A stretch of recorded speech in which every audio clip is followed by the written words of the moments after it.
Dictation start होगा 5 second बाद। Start. इससे बड़ी विडंबना क्या होगी कि जब हादसे की पृष्ठभूमि बन रही होती है तब सरकारी महकमे नींद में खोए रहते हैं या फिर किसी परोक्ष कारण से उसे नजरअंदाज करते रहते हैं, और जब कोई बड़ी त्रासद घटना हो जाती है तब वे जरूरत से ज्यादा सक्रिय दिखते हैं। अफसोसनाक यह भी है कि जो इमारतें अपनी बुनियाद में ही हादसे की जमीन साथ लिए होती है, उनके निर्माण के समय या फिर बाद में उनमें नियम कायदों को ताक पर रखकर संचालित गतिविधियों की इजाजत दी जाती है, और जब वहां हुए हादसे में जान माल के नुकसान का मामला तूल पकड़ लेता है तब आनन फानन में दिशाहीन कार्रवाई करने का दिखावा किया जाता है। यह एक तरह से गलत तरीके से या लेन देन आधारित लाभ पहुंचाने की अघोषित व्यवस्था है, जिसके नतीजे में कोई त्रासदी सामने आती है। राजधानी दिल्ली के राजेंद्र नगर इलाके में एक कोचिंग सेंटर के बेसमेंट में बरसात का पानी भर जाने की वजह से भारतीय प्रशासनिक सेवा की परीक्षाओं की तैयारी करने वाले 3 विद्यार्थियों की मौत की घटना इसी का उदाहरण है। इस मसले पर दिल्ली उच्च न्यायालय ने एक जनहित याचिका की सुनवाई के दौरान दिल्ली सरकार की नीतियों की सख्त आलोचना की और कहा कि आप बहुमंजिला इमारतों की मंजूरी दे रहे हैं, लेकिन नाली की कोई उचित व्यवस्था नहीं है। अदालत ने यह भी कहा कि जब रेवड़ी बांटने की संस्कृति के कारण कर संग्रह नहीं होता है तब ऐसी त्रासदियां होना स्वाभाविक है। जाहिर है, अदालत ने एक तरह से समस्या के कुछ बुनियादी कारणों की बात की जिन पर अगर समय रहते गौर किया गया होता तो शायद हादसे की नौबत नहीं आती और न विद्यार्थियों की जान जाती।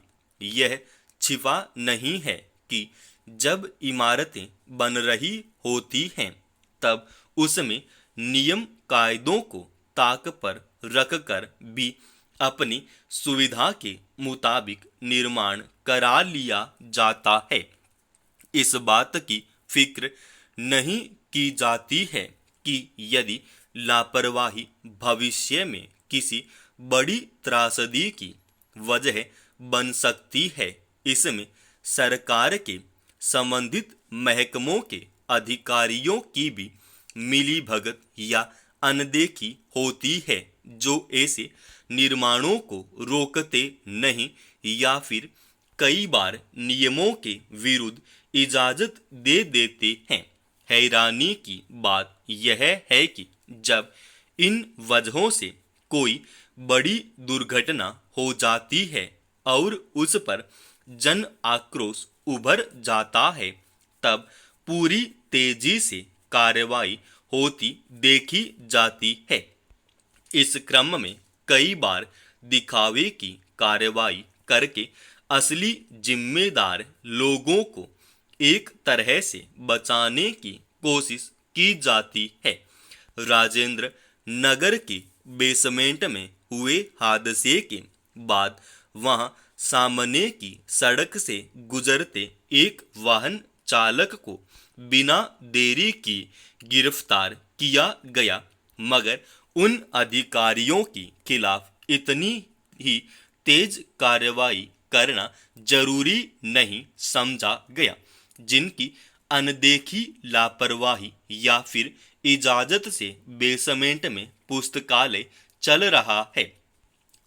दिल्ली हाई कोर्ट ने इस पहलू पर भी सवाल उठाया है। अब दिल्ली सरकार की ओर से यह कहा गया है कि राजधानी में संचालित कोचिंग केंद्रों को नियंत्रित करने के लिए कानून लाया जाएगा। उपराज्यपाल ने भी शहर में कोचिंग सेंटरों को विनियमित करने के लिए एक समिति बनाने की घोषणा की।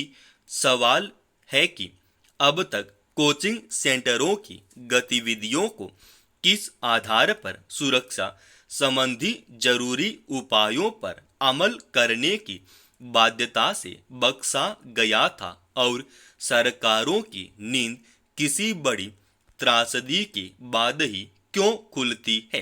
करीब 7 महीने पहले इजराइल पर हमास के हमले के बाद दोनों पक्षों के बीच टकराव की वजह से गाजा पट्टी में आम लोगों की जिंदगी किस दशा में चली गई है, यह सभी जानते हैं। इस युद्ध के दौरान त्रासदी का स्तर लगातार ज्यादा गहराते जाने के दौर में कई तरफ से युद्ध विराम के लिए इजराइल पर दबाव बनाने की कोशिशें चल रही थी। यहाँ तक अमेरिका भी अपने करीबी सहयोगी से युद्ध को रोकने की उम्मीद कर रहा था, मगर इजराइल का रुख स्पष्ट बना रहा कि वह हमास पर हमले में कोई नरमी नहीं बरतेगा। इसके बावजूद अंतर्राष्ट्रीय स्तर पर युद्ध विराम की मांग की जा रही थी।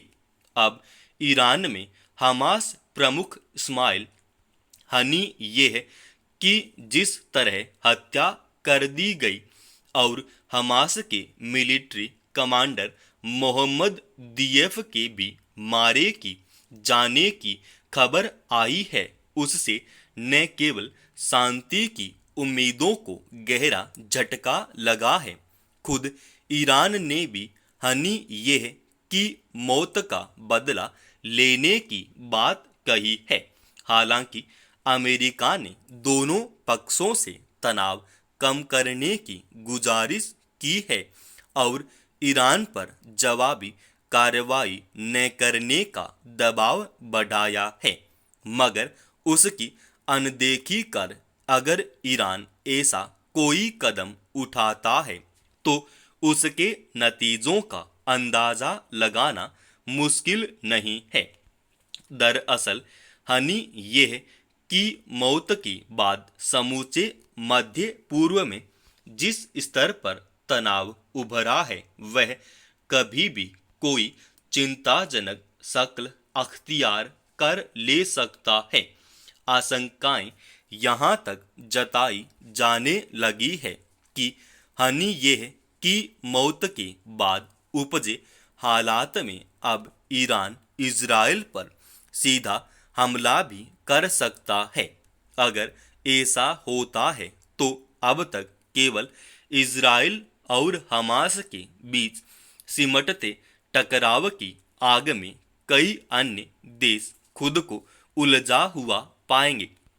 यह ध्यान रखने की जरूरत है कि अगर युद्ध एक बार शुरू हो जाता है तब उसके बाद उसके अंत का स्वरूप शांति चाहने वाले समुदायों और देशों की इच्छा के अनुरूप नहीं होता है। इसलिए इजराइल ने हमास को सबक सिखाने का नाम लेकर जो जिद पकड़ ली है उसने दुनिया के एक बड़े हिस्से को चिंतित कर दिया है। संघर्ष विराम की उम्मीदों के बीच समूचे मध्य पूर्व में इस तनाव के गहराने और युद्ध के नए मुहाने खुल जाने की आशंका बढ़ गई है। समाप्त। दोस्तों, इस डिक्टेशन का पीडीएफ फाइल अपने Telegram channel study with HP Swami पर डाल रखा है और रोजाना ऐसे ही डिक्टेशन पाने के लिए एक बार इस चैनल को आप अभी सब्सक्राइब कीजिएगा।